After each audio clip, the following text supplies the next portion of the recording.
ব্রাহ্মণবাড়িয়ার নবীনগর উপজেলার ফতেপুর গ্রামে সরকারি রাস্তা দখল করে বাঁশের বেড়া তোলায় গ্রামের একমাত্র কবরস্থানে চলাচল বন্ধ হয়ে গেছে। এতে গ্রাম জুড়ে উত্তেজনা বিরাজ করছে। ১ জুলাই দুপুরে মোহাম্মদ বসু মিয়া রাস্তার উপর বেড়া তুললে ঈদগাহ ও কবরস্থানে যাতায়াত পুরোপুরি বন্ধ হয়ে যায়। শিশুসহ অসুস্থ ও বৃদ্ধদের চলাচলে চরম ভোগান্তি দেখা দেয়। ৬ জুলাই ভুক্তভোগী সাইদুর রহমান নবীনগর থানায় অভিযোগ করেন, বসু মিয়া ও আরও ৬ জন বেড়া দিয়ে রাস্তা বন্ধ করেছেন এবং প্রতিবাদ করলে হুমকি দেন। গ্রামবাসীর অভিযোগ, স্থানীয় আওয়ামী লীগ ও ছাত্রলীগ নেতাদের মদদে বেড়া তোলা হয়েছে।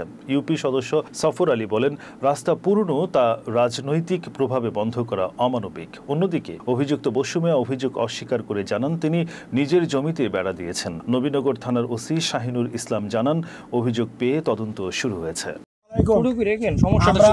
বহুদিন যাবত কষ্ট করি, লাস্ট প্রায় আমরা বাপের আমল থেকে কষ্ট করে আমরা মহানগরের কালে বললাম যে আমরা একটু রাস্তা করে, তখন আজকের থেকে মনে 20 বছর আগে মানে রাস্তাটা মহানগরে করে দিছি।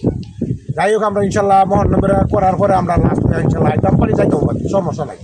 মানে আজকে কালকা দেন 2 দিন ভিতরে তারা বেড়া দিছে আমরা লাস্টটা লিয়ে কীভাবে যাব? যারা বেড়া দিছে ওরা একজন হলো সভাপতি আওয়ামী লীগের, আরেকজন হলো সেক্রেটারি একজন, তারা নীতিতে তারা বেড়াটা। নাম হইল, একজন নাম হলো রবিউল ইসলাম, আরেকজন নাম হইল সুমন। আমরা চাই রাস্তাটা ক্লিয়ার থাকতো, আমরা সব সময় আমরা চলাচল লাগে, এখন লাগে, আমরা চাই এটা ক্লিয়ার থাকার জন্য।